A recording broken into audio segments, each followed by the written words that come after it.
여러분들이 어떤 세상에 지금 살고 있냐? 여러분들이 지금 공공기관에서 이 탑 쪽에 가까운 사람들이잖아요. 탑 쪽에 가까운 사람들이고 밑에 있는 직원들을 우리가 뭐라고 표현하죠? 세대로 하면 옛날에는 X세대 이랬는데 뭐 요새 뭐야? Z세대라고 그러죠.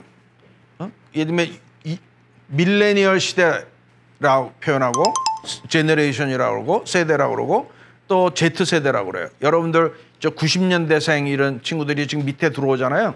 그거를 지금 여러분들이 이해하셔야 될 게 세상도 바뀌지만 여러분들이 같이 일해야 될 사람이 바뀌고 있어요. 여러분들하고 생긴 모습은 비슷하고 같지만 그 사람들은 전제를 나하고는 다른 사람이라고 생각하셔야 돼요. 그래서 그 사람들을 Z세대라고 그러고 밀레니얼 세대라고 그러고 여기 보면 디지털 네이티브라고 그래요. 우리 때는 뭐라고 그랬어요? 여러분들까지도 그랬는지 모르겠는데 타자 시험 보면 뭐 1분에 몇 타치냐 이거 갖고 자격증 주고 그랬어요. 근데 저 세대는 뭐예요? 엄지족이라고 그래갖고 이 엄지손가락 하나만 갖고도 이 메시지를 전화기에서 메시지를 몇 자를 보내주냐 갖고 하는 거예요. 그러니까 디지털 원주민이야. 원래 태어날 부터 디지털 기기를 갖고 태어나는데 지금 아이들은 또 어떠냐? 그 사람들이 90년대생 애들이라서 미안하지만 그 친구들이 이제 낳은 그 다음 세대로 알파 세대라고 그래요. 그 세대는 디지털 기기를 잘 만드는 정도가 아니라 디지털로 옹알이를 해.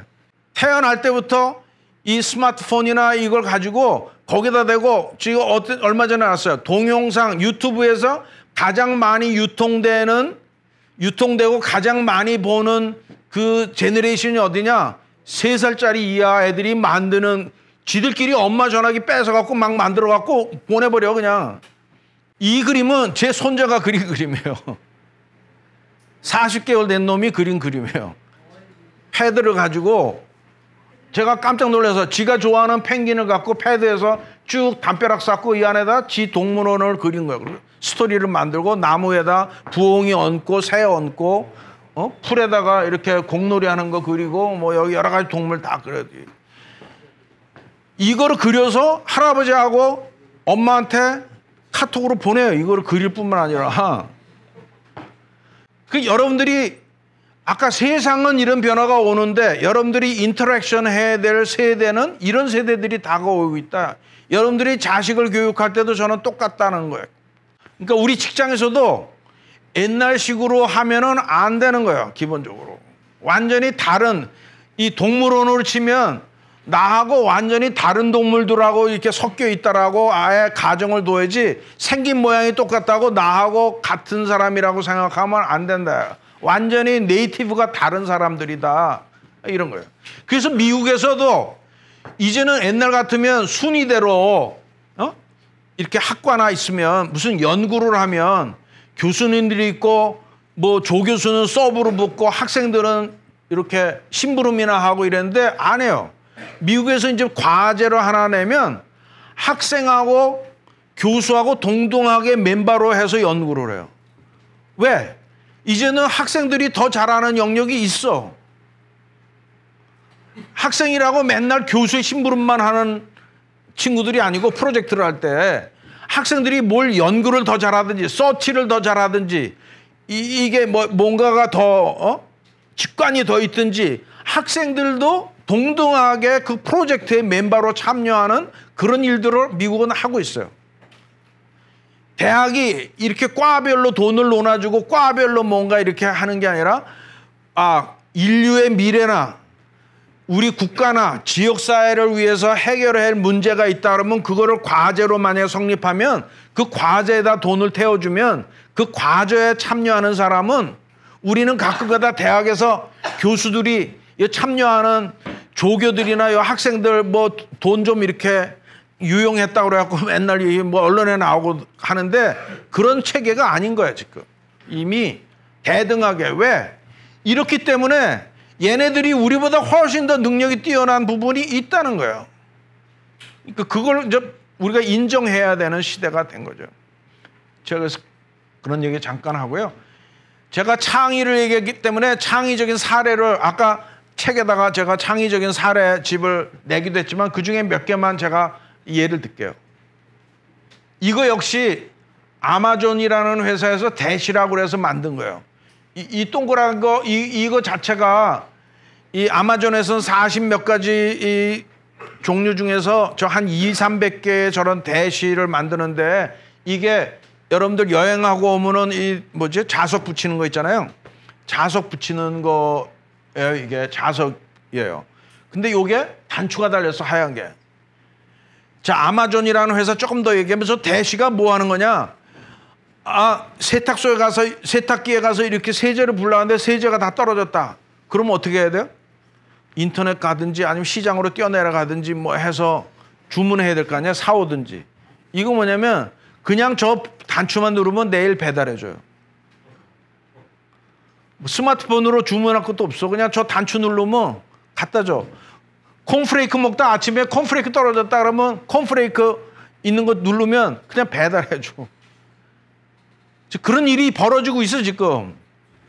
상상 못하고, 우리로서는 상상 못하는 일이잖아요. 저 회사가 내일 모레면은 이 집에서는 이 버튼을 누를 거다, 대시를 누를 거다 하는 걸 먼저 알고 있어. 그래서 가까운 물류센터에다 물건을 배달해놔, 미리. 우리는 쿠팡에서 이 쿠팡맨이 막 하면 오토바이를 빨리 달려서 배달을 빨리 하는데, 로켓 배송을 오토바이를 빨리 달려서 로켓 배송을 하는데, 이 사람들은 데이터를 가지고 어떤 고객이 어떤 주문을 할 거라는 거를 미리 예측해서 가까운 데 집 근처에다 갖다 놓는단 말이에요. 다르죠, 우리가 하는 거하고 방식이. 이렇게?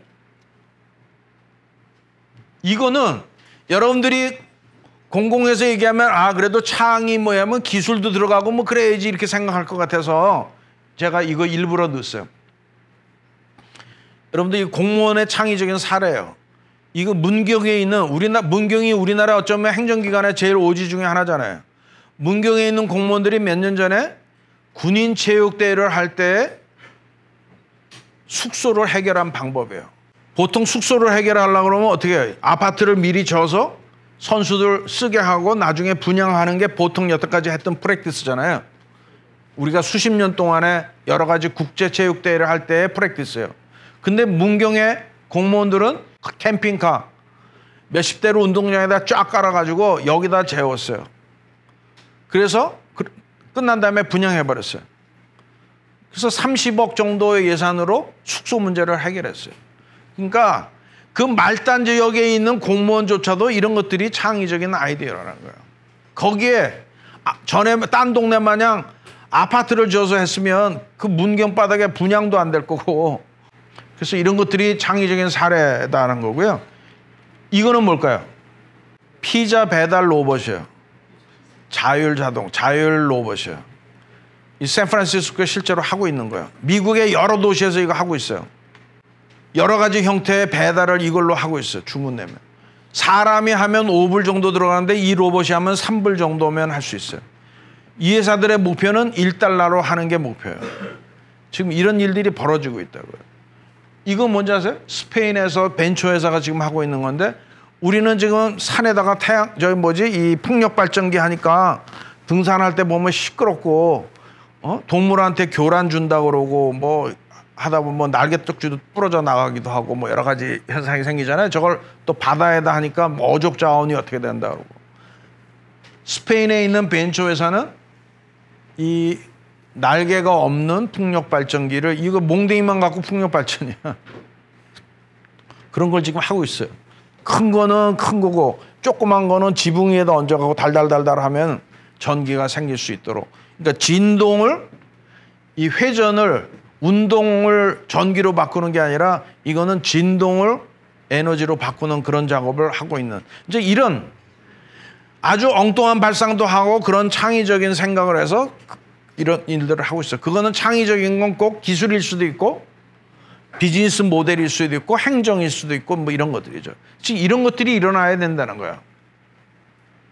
자, 그러기 위해서 제가 주장하고 쭉 행안부에 자문도 하고 하는 것 중에 하나는, 그러기 위해서 여러분들이 일하는 일터를 바꿔야 된다는 게 또 오늘 제가 하고 싶은 얘기예요. 여러분들이 돌아가시면 직장의 간부들로서 드라이브 해야 될 것 중에 하나는 자기들이 이렇게 관장하고 있는 일터를 바꾸는 작업들을 하셔야 돼요. 그 일터라고 하는 건 굉장히 복합적인 개념이에요. 아까 창의적인 일이 일어나고 뭐 이렇게 하려고 그러면 그 일터가 그런 걸 뒷받침할 수 있는 일터가 돼야 돼요. 아까 제가 기사에다 쓴 대로 창조 경제 한다 그러면서 무슨 닭장만한 사무실에서 뭔 창조를 하냐. 제가 과감하게 저는 단연코 얘기할 수 있어요. 제가 외국 기업에서 근무하고 외국 환경을 많이 본 거로 봐서는 여기 안에 있는 사람들이 저렇게 창의적인 생각을 하고 좀 더 소통을 하고 뭐 하려면 그렇게 할 수 있는 환경을 만들어 줘야 되지. 소통하라, 협업하라 그러면서 협업한다고 비디오 컨퍼런스 화상회의 몇 번 했냐. 이게 소통이 아니고 협업이 아니고 진짜 스스로 그렇게 할 수 있는 환경을 만들어 줘야 된다는 게 제가 늘 주장하고 다니는 거고요. 근데 이 한 가지 알아야 될 건 일터를 혁신함으로써 뭘 하려고 그러냐. 그 안에 있는 사람들을 바꾸려고 그러는 거야. 그리고 그 사람들이 하는 행위를 바꾸고 싶은 게 원래 하고 싶은 거예요. 자, 저거는 제가 주장하는 건 어쩌면 서구에 있는 나라들이 하는 방식이에요. 우리나라 방식은 저런 방식 잘 안 해요. 우리나라의 방식은 뭐예요? 위에서 누르는 거죠. 이거 해라. 그래서 저는 아까 그 인터뷰하거나 어디 가서 발표하면 하는 거예요. 창조 경제 하자 그러면서 환경은 하나도 창조가 생길 것 같지 않은 거를 만들어 놓고 뭔 창조 경제를 하자고 그러냐. 창조가 막 일어날 것 같은 환경을 만들어 놓고 창조를 하자고 그래야지. 거기 있는 사람들이 창조적인 사람들로 안 바뀌는데 어떻게 창조가 일어나냐 이거죠, 기본적으로. 그래서 추구해야 될 거는 그렇게 위에서 훈시하고 뭐 누르고 뭐 이렇게 해서 될 문제가 아니라 서양의 방식은 그런 환경을 만들어주는 거를 하면 저절로 거기 있는 사람들이 바뀌고 그 사람들이 하는 생각과 프로세스가 바뀐다는 게 그 사람들의 믿음이고 연구고 그래요. 그래서 제가 주장하는 게 일터를 혁신하자는 거예요. 근데 일터는 뭐냐면 일터는 이 네 가지 요소를 가지고 있어요. 우리가 그냥 일터다 이렇게 워크플레이스 그러면 물리적으로 뭐 가구나 바꾸고 뭐 이렇게 사무실이나 뜯어 고치고 경기도의 문화관광국 마냥 그 뭐 방 하나만 이렇게 고치고 그게 일터 혁신이 아닌 거예요. 그렇게 하니까 그렇게 단순하게 그냥 그것만 고치고 그러니까 직원들이 이게 뭐야 이러고 이제 이러는 거죠, 기본적으로. 일터라고 하는 건 그 일터를 지배하는 게 있어요. 그 지배하는 게 제도하고 문화예요. 출근 시간 몇 시부터 몇 시냐, 복무감사한다고 시간 재는 거, 이거 제도잖아요. 이게 리버럴한 출퇴근이 제가 저기 행안부 차관이나 이런 사람들하고 어디 저기 뭐 토론회 하고 그럴 때도 이게 나이들이 몇 살인데 출퇴근 시간을 재고 앉아있냐. 사실 한심한 거예요. 저는 미개하다고 그래요. 까놓고 얘기해요. 이게 미개한 나라지. 이게 나이가 지금 내일 모레 50, 60이 다 돼가는 사람을 출퇴근 시간을 아침에 몇 시에 왔니, 저녁에 몇 시에 갔니, 그거 갖고 복무를 제대로 했니, 안 했니를 갖고 매주 한다는 게 얼마나 미개해요. 그래서 그런 제도, 또 그런 문화, 이거를 바꿔야 되고 이게 지배하고 있는 거예요. 여러분들이 출근한다고 해서 사무실로 딱 들어오면 지배하는 게 두 가지잖아요. 그거를 바꿔야 된다는 거야. 쓸데없는 거 없애야 되고 의존 없애야 되고 뭐 끼리끼리 이런 거 없어요. 저는 한국 사회가 병들었다고 생각해요.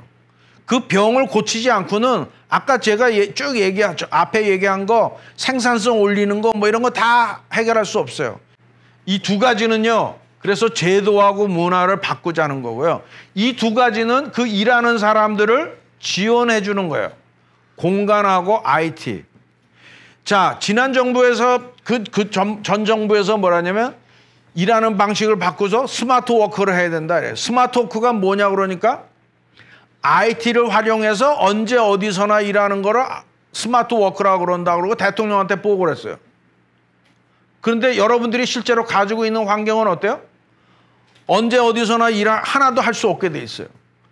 왜? 책상에 가야지만 컴퓨터가 있고 보안을 이용해서 그거는 꼼짝 못하고 거기에 데이터 다 있고 근데 뭘 언제 어디서 해. 그래놓고 스마트 워크센터라고 여기저기 몇 군데 만들어 놓으니까 엉뚱한 일이 생기죠. 저 영종도에 있는 공무원이 아니면 공공기관에 있는 친구가 서울역에 와서 스마트 워크 실험한다고 왔다 갔다 하고 이러고 있다고요. 이런 IT 환경을 진짜 말로가 아니라 진짜 IT에 의해서 언제 어디서나 유연하게 또는 재택근무가 하건, 예를 들면 아프면은 또는 아니 집에 유사 아주 이 위급한 일이 생기거나 하면 그냥 결근해야 되나요?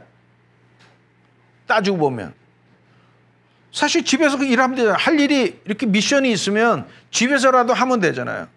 극단적인 경우에 제가 있던 영국 회사에는 사장은 런던에 앉아 있는데 비서는 벨기에에 있어요. 여자 비서는. 근데 사실은 업무상으로 보면 하나도 못할 거 없어. 왜? 런던에 있는 식당도 다 예약해 줄 수 있고 스케줄 뭐를 다 체크해 줄 수 있고 딴 데다 다 예약 잡아줄 수 있고 벨기에에 앉아서도 다 할 수 있다고요. 못 해주는 거 하나 있어. 커피 갖다 주는 거 못해. 제가 극단적인 예를 든 거예요. 이제 그런 식으로 좀 더 일하는 게 제도적으로나 IT를 활용해서 진짜 언제 어디서나 일을 할 수 있도록, 아까 제가 출산 이런 것들도 그런 것들이 해결되지 못하면 안 되는 거야. 돈을 아무리 뭐 1,000만 원 주고 뭐 해도, 제가 출산위원회 가서 저출산위원회 가서 강의할 때도 이 얘기 똑같이 했어요. 그 사람들 눈에는 출산을 이렇게 장려하기 위해서, 육아휴직을 더 장려하기 위해서 IT가 고쳐줘야 된다는 생각은 차마 하지를 못해. 근데 제가 제 경험해보면 IT가 너무너무 중요해요. IT가 제대로 돼야지 육아휴직을 하면서도 뭘 할 수 있고 재택근무하면서도 뭘 할 수가 있고 이래요. 제가 있던 영국 회사는 10만 5천 명인데 전체 직원이 6만 5천 명은 아예 책상이 없어요. 완전히 돌아다니는 거야. 그리고 필요할 때만 여기저기 진짜 이런 책상들이 모여있는 핫데스크들이 있어요. 그러면 필요할 때마다 거기 가는 거야, 예를 들면. 그리고 15,000명은 집에서 일해요. 일본의 손정희 회장이 아예 지금 그렇게 실천은 안 했는데 생각하는 것 중에 하나는 아예 회사 본사를 없애버리려고 그래요. 본사를 없애버리고 여기저기 다니면서, 그리고 이 위워크나 이런 공유 오피스들이 많잖아요. 그런데 가서 일하라는 거예요. 대신 IT가 물리적인 공간이 기본이 아니라 IT가 기본인 그런 걸로 바꾸는 거죠. 그래서 IT가 그만큼 중요하고, 또 아까 창의나 협업이나 소통이 잘 일어날 수 있는 공간으로 바꾸는 그런 일을 해야 된다는 거고요. 그래서 일터를 혁신하는 방향은 여러분들이 아까 주장한 대로, 강조한 대로 창의적인 일터, 자율적인 일터, 소통과 협업이 잘 일어나고 효율적으로 일하고 일과 가정이 양립하고 지구 환경을 훼손하지 않는 그런 일터로 만들어낸다. 예를 들면 지구 환경 이런 거에도 제도와 문화가 다 영향을 미치는 거예요. 대면 문화냐, 아니면 화상으로도 할 수 있냐, 아니면 출장을 줄이냐, 출퇴근을 작게 하냐. 사실은 우리가 혁신도시 만든다고 각 지역에다 혁신도시 만든 건 이런 면에서는 지금 반하고 있는 거예요. 우리가 지구 환경에 대해서 아까 그런 위협이 있다는 거 했지만 지금 대한민국에서 벌어지고 있는 여러 가지 일은 그거에 반대로 역작용을 지금 막 하고 있는 거예요. 사람들이 계속 왔다 갔다 하게 만들고 서울로 왔다 갔다 하게 만들고, 그러니까 에너지도 많이 쓰고 기름도 많이 쓰고 CO2도 많이 발생시키고 미세먼지도 많이 발생시키고 그 짓을 하고 있는 거예요 지금. 그래서 이런 것들을 종합적으로 해야 되겠다 이런 얘기고요. 그 끝내기 전에 몇 가지 단어만 제가 여러분들이 공공기관의 책임자로서 단어를 머릿속에 항상 좀 갖고 계셨으면 좋겠다 하는 게 코스트 리덕션이에요. 자기들이 하고 있는 똑같은 행위도 앞으로는 좀 고민을 하셨으면 좋겠는 게, 같은 일을 하더라도 어떻게 하면 비용을 적게 들이고 할 수 있냐. 제가 우스갯소리로 어떤 행안부 차관일 때 제가 3.0 자문위원으로서 자문회의 가서 물어본 게, 3.0이 국가가 주도하는 3.0이라고 하는 프로젝트의 원가가 얼마인지 한번 계산해 본 적 있냐고 물었어요. 그 사람은 상상 못하는 질문을 받았을 거예요. 왜? 제 생각에는 3.0이라는 그 화두로 전체 공무원을 동원해서 난리를 지기고 이거를 할 거면 그게 동원되는 사람을 코스트로 바꾸면 얼마인지를 그래도 누군가는 생각해야 될 거 아니냐는 얘기를 제가 했어요. 그랬더니 그다음부터 안 부르더라고. 저는 민간 입장에서 보면 당연한 거예요. 왜? 국가적으로 큰 프로젝트 할 때는 이거를 위해서 사람이 몇 명이나 동원되고 그걸 돈으로 따지면 얼마고 그게 효과가 있는 일인지 아닌지 아니면 그거보다 다른 일을 하는 게 나은지 뭐 이렇게 해야 되는데 그냥 3.0이라는 게 좋겠어. 그리고 또 해갖고 그려가지고 한단 말이에요. 저런 것들을 코스트로 환산해서 어떤 게 더 우선순위가 있을지 지금 정부에서 돈 쓰는 거 다 마찬가지야. 복지도 다 우선순위가 있고 다 한데 그런 것들을 민간 같으면 치열하게 이걸 할 텐데 그걸 안 하거든요. 예를 들면 제가 아까 얘기한 그 대통령위원회 가서 강의하면서 그랬어요. 지금 정부기관에서 일어나는 많은 일들은 돈도 굉장히 많이 쓰고 예를 들면 일도 굉장히 열심히 하고 일자리도 그렇고 출산도 그렇고 뭐 소상공인 살리는 것도 그렇고 다 그렇잖아요. 열심히 공무원들은 동원되고 일하고 있고 재정도 많이 투입하는데 왜 거꾸로 막 돼? 제가 뭐라냐면 민간 같으면 다 파이어감이다 그랬어요. 기업체에서 만약에 내가 회사에다 대고 돈 1조를 쓰면은 이만한 걸 달성하겠다. 그리고 승인해 주시오. 그러고 했는데 돈 다 썼는데 뭐 완전히 거꾸로 뭐 나타나든지 뭐 그러면 다 모가지감이지 그게. 예를 들면. 그래서 무슨 일을 하든지 간에 코스트에 대한 개념을 좀 제발 가졌으면 좋겠다. 우리 공공에 있는 사람들이 코스트의 개념이 너무 없다 하는 생각을 갖게 되고요. 그 다음에 하시는 일들을 좀 단순하게 하는 습관을 가져라. Simplify. 혁신에서 굉장히 조직 혁신에서 가장 키워드 중에 하나가 Simplify예요.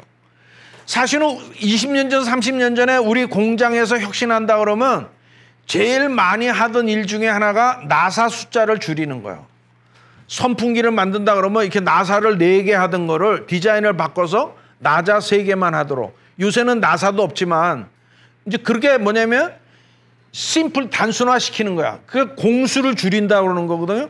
그게 시간을 줄이는 거고 머터리얼을 줄이는 거잖아요. 그래서 simplify라는 단어를 아주 갖고 사셔야 된다 이런 생각이 들고요.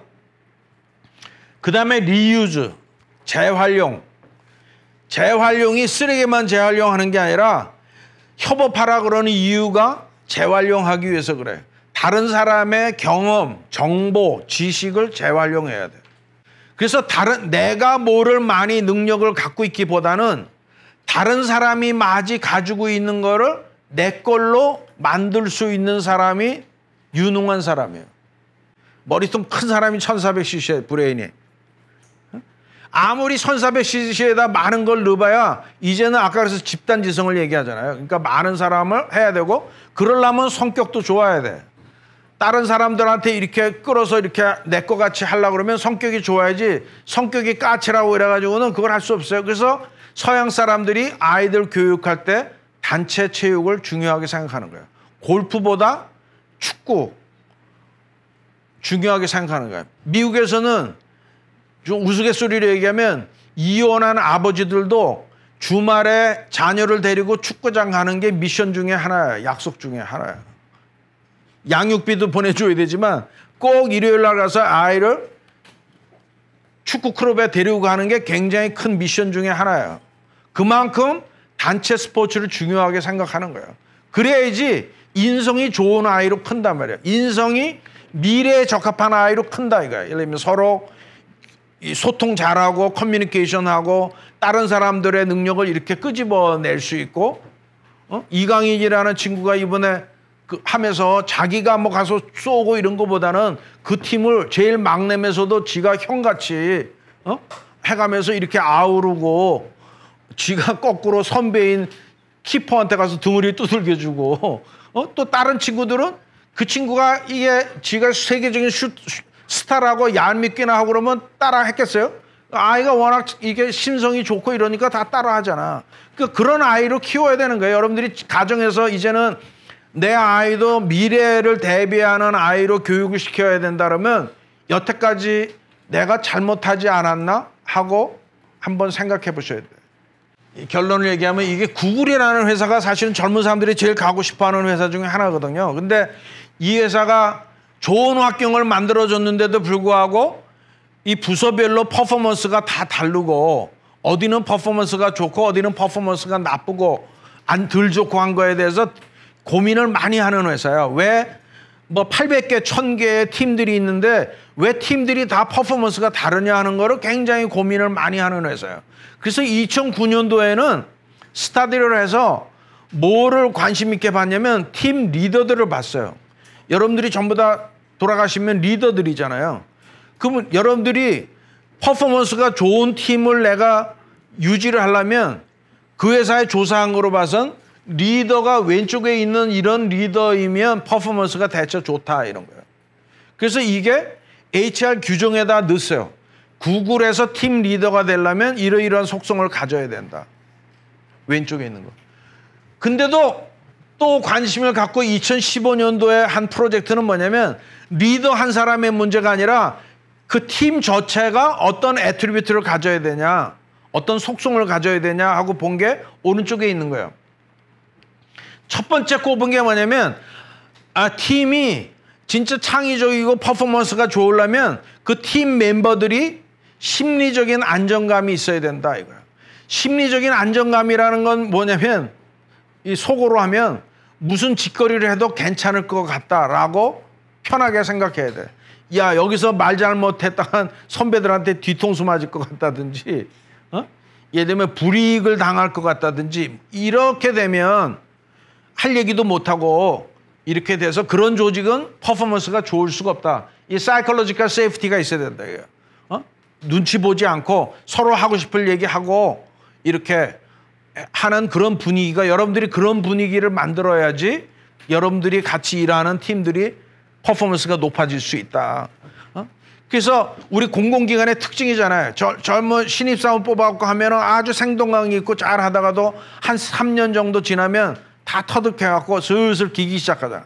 엎드리기 시작하고 눈에 안 띄려고 그러고 본부보다는 저 지방으로 가려고 그러고 이제 그런 문화가 되면은 이게 안 된다. 이제 이런 얘기를 이제 한 거예요. 그래서 거기 보면 신뢰성, 조직의 투명성 뭐 이런 것들이 그 조직이 같이 추구해야 될 그런 문화다 이렇게 볼 수 있습니다.